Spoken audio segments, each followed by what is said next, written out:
Welcome to my November 2020 webinar. This one's on Thanksgiving. It's about offering gratitude. I chose this topic because I had heard and have an opportunity to hear again a lecture by Maharishi Mahesh Yogi on Thanksgiving. Actually, it was from a Thanksgiving holiday. And the lecture was about 3.5 hours. And my first impression of it was, I can't believe anybody can talk for that long, sitting on a dais and never taking a break at all, no break whatsoever. I think he had just a few sips of some juice or water during the course of the thing, but that's not really why I mention it, of course. The reason I mention it is that Maharshi gave a very unique perspective on Thanksgiving.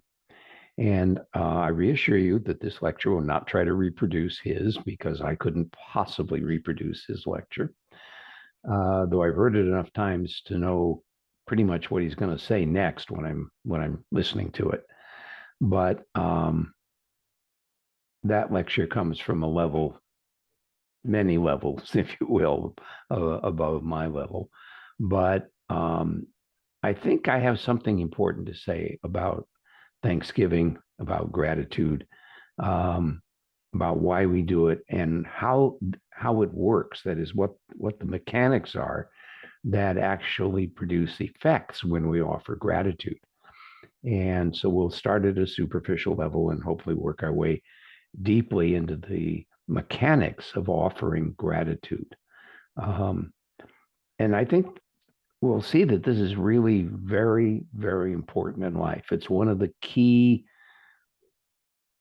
things that we do in life that bring us and bring those we come in contact with, and indeed bring the whole world, and you could even say the whole universe, into harmony and into a state of coordination and integration. And I dare say we don't offer enough gratitude these days. And that is something of a problem in that there's so much disharmony in the world, so much discourse, so much division, that we feel separated from each other rather than connected. And I am reminded by images of which are actually done in movies, but also some artwork that depicts someone coming to a king's court or a prince's court and offering gratitude. And the image of that typically is that one humbles oneself and offers whatever they're offering, whatever they're giving as an expression of gratitude. It may just be words, and it may be postures and gestures, the way they position themselves in relation to the king, or vice versa, if the king was honoring someone for their service. And then there's a kind of ritual that takes place. And that ritual is very important, is very, very valuable, because it provides mechanics for assuring that gratitude is offered sincerely, genuinely, and richly, so that it's very appropriate to the situation. Now, the first sort of gratitude that comes to mind when I think about people giving gratitude is you're at the dinner table and you say, please pass the butter, and somebody passes you the butter and you say, thank you, and you don't really even look at them necessarily.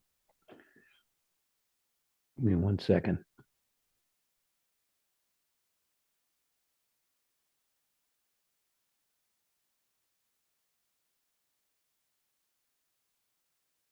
Thank you.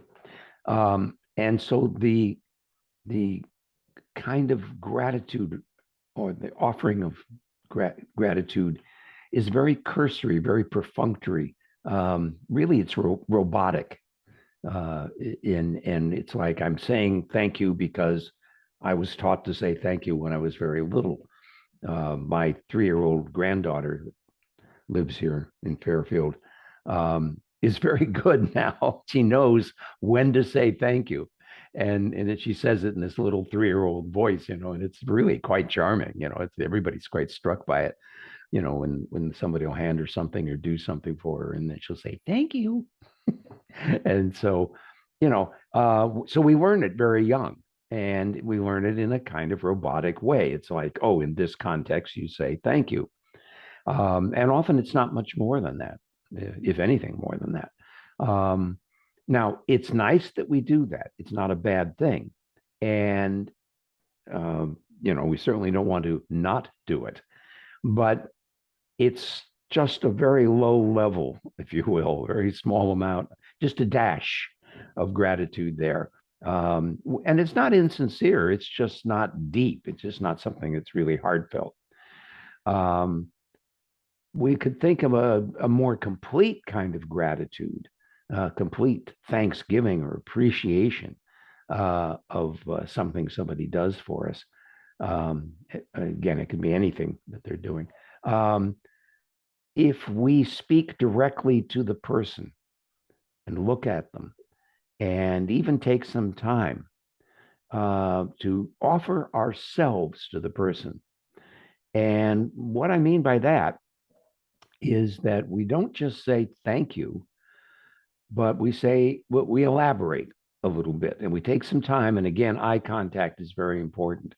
And if we're not in a situation like if we're on the telephone and we're not actually looking at somebody, then more words help to convey that we are really touched by what they did, really appreciative of what they did, and want to let them know that we have good feelings about them for what they have done.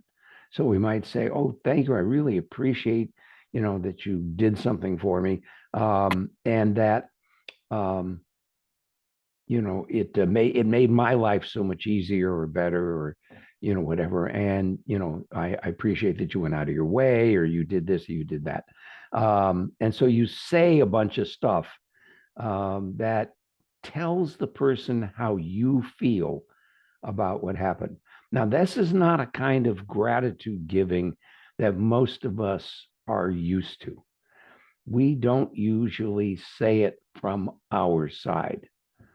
We might say, "Oh, you're so kind, you're so generous, you went out of your way," like that. But you don't really say it from yourself. It's more like you're observing and even critiquing the quality of their giving. And so when we give thanks to that one, then we want to make sure that we express how we feel about what they did. And so that's a wonderful step. It takes some practice, but you could, make a note to remind yourself. You can put it up on your computer. You know, give a full thanks when you give thanks to somebody.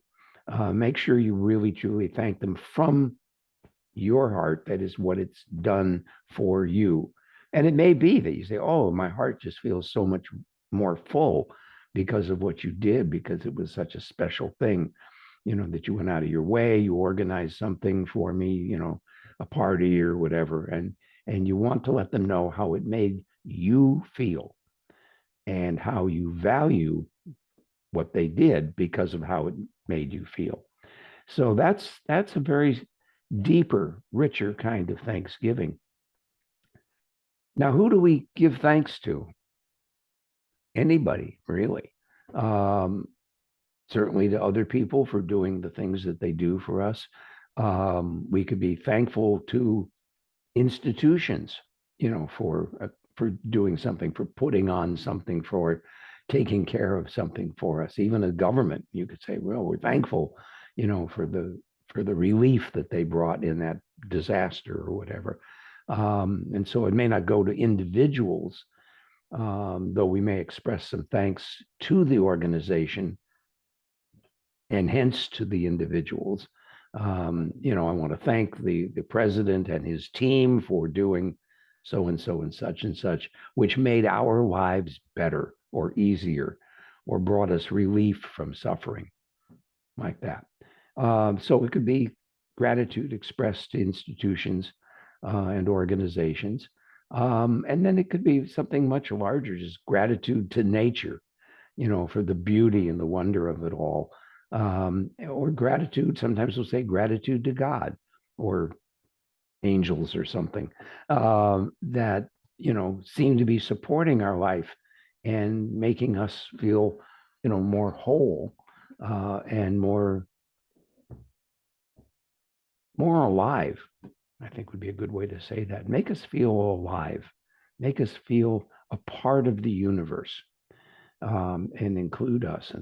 And it's funny, when I said universe, my eyes happened to fall on my screensaver, and my screensaver is one of the pictures taken from the James Webb Telescope, one of the first ones that was released, and it shows the formation of some stars and a great cloud of dust out of which stars and ultimately a galaxy will be made. Something like that anyway. And then lots of galaxies off in the distance.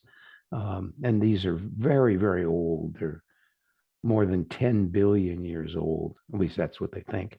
And so I'm looking at that and just appreciating the glory of the creator and the creation, and the enormity of it, and the fact that we understand so little of it as we seek, more knowledge about what's out there and how it got to be there and what's happening with it. I just read recently that using one of the telescopes, I'm not sure it was the James Webb, it may be one of the other ones, that they discovered a black hole a mere 1,500 light years away from us, which is very close. But apparently there are big black holes in the centers of galaxies, and then much smaller ones around, distributed through galaxies and maybe even out in space all by their lonesome.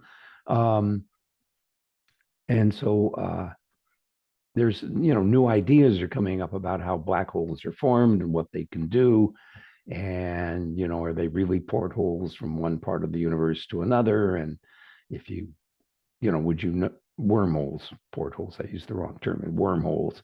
And, would one be able to fly a spaceship through it? At the present level of thinking, probably not. And if you did, you'd never know. You'd never know where you were when you came out the other side.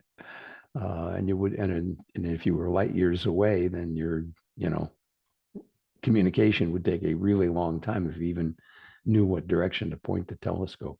Anyway, that's a little bit of an aside, but there's this sense of grandeur and appreciation, and hence a giving thanks that comes out of me to the creator and to the creation, for this whole experience, which is not a new one for me. I actually can remember back in my childhood having some contact with the observatory that belonged to Drake University that was in the middle of a golf course that I had access to, and I would go over on Friday nights, and the astronomer would give a lecture, and then we'd go up in the dome and see what it was he had been talking about.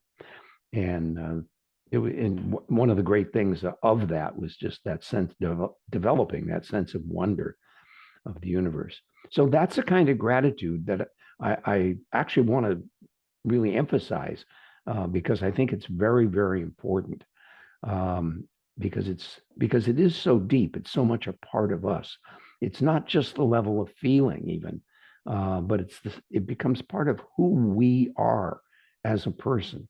So there's that, yes, it's on the level of individuality, but there's also a potential there for a collectiveness. That is, it feels not just for me as an individual, but for me as part of a society of humans on Earth and beings throughout the universe. And so, it's really a very profound experience. Now, how do we get those experiences, and what are the mechanics by which we can affect the universe by having those experiences? And I think this is a very interesting topic, uh, partly for intellectual reasons, but partly because I think it's so important to how we live as people. And I think a lot of people are so wrapped up in thoughts that they really don't get that expanded view of themselves. They actually preclude it with their thinking. And that when we give gratitude to the larger things in life, and here I'm really meaning in terms of the divine intelligence that guides and directs the whole universe, then I think we can take ourselves to that point where we can be more cosmic individuals, more spiritual individuals, if you will, and less bound to the relative aspects of life like that. So, what does that mechanics look like? The way I see it um, is that when we give gratitude, and we truly give gratitude that it's coming from us to whatever it is we're thanking, or whomever it is we're thanking. When we do that, there is an expansion that occurs within us. And that expansion is manifested by energy flowing from our physical space, our body, to the universe. And that's a very real thing. And that everything in the universe is, you might say, dancing with us. It's not an individual sort of thing that like you see dancers on a stage, because it's all very abstract. It's not with tight boundaries, sharp edges like this, but just an expanded sense of oneself with other selves, with the one self of all the universe. And so that mechanics, when we offer gratitude in that deep way, even if it's for something relatively relative that is specific, thank you for passing me the butter. Um, you know, I so enjoy having butter on my bread, and I appreciate that you went to the trouble to actually pass it over. And yes, it wasn't such a big thing, but you did it, and you did it graciously, and I just want you to know. And so you probably have already overdone it, right? But it's offering that richer form of gratitude that's coming from yourself, and about why it's important to you, how it's enriched your life. It makes your life richer. It makes the life of the person you're speaking to richer. It makes the lives of everybody in the room and beyond richer. And it's not something that we can notice individually if we're in the house down the street. You're not likely to be sitting there, though it could happen, but you're not likely to be sitting there going, "Oh, thank you for expressing gratitude to your spouse or whatever child for passing you the butter." That's, you're not likely to pick up something that specific, though it could happen. But that's on the more remote level of it. But whatever we do produces effects that go out into the universe. And so the more we practice gratitude, that is, the more we offer gratitude, the more we influence in a positive way the harmony in the universe. We bring harmony to the universe. We bring interconnectedness. We bring that sense of, I'm a part of humanity, as opposed to the sense I'm here all by myself, and I'm looking out for me and maybe my family, but we're keeping it very, very circumspect here. So, I need to get, pardon me, didn't take care of something before the meeting.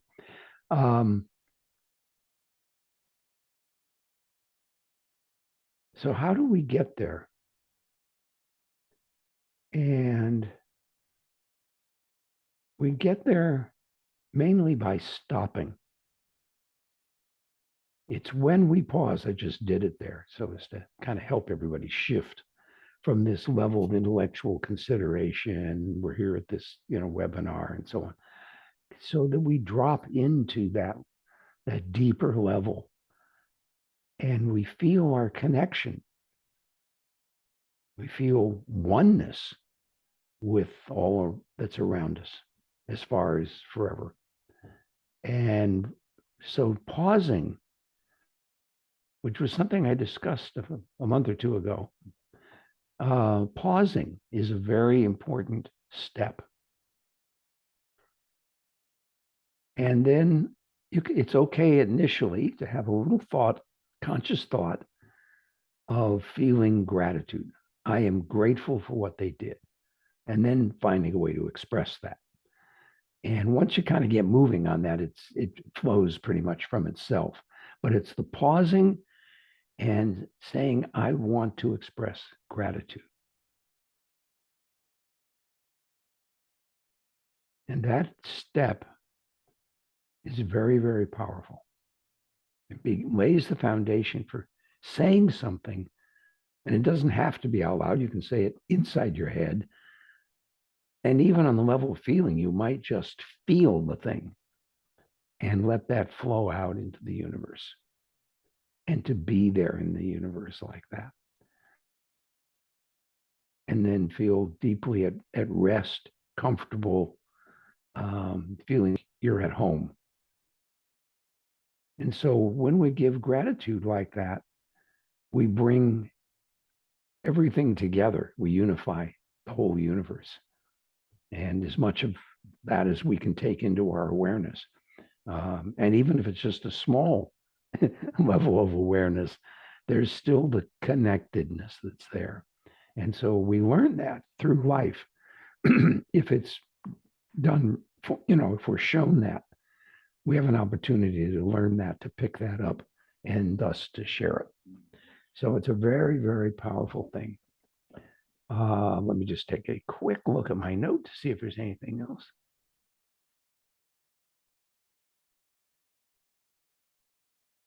I think the conclusion I want to come to on all of this is that gratitude is a big thing, possibly more than we ever realized. And it's one of the tools that we have for living a life that some people would say is deeply spiritual, that is deeply connected to not just your family, but the whole universe. And so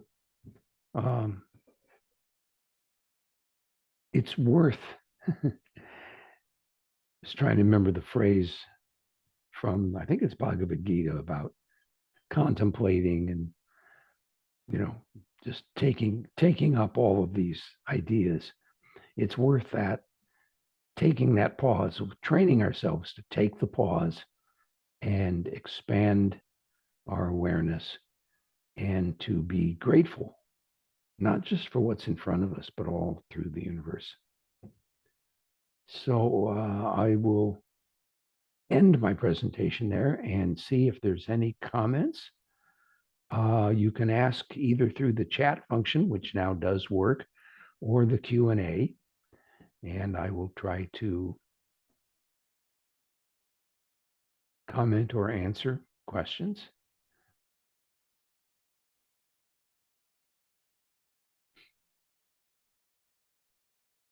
And I will be grateful for anything I get.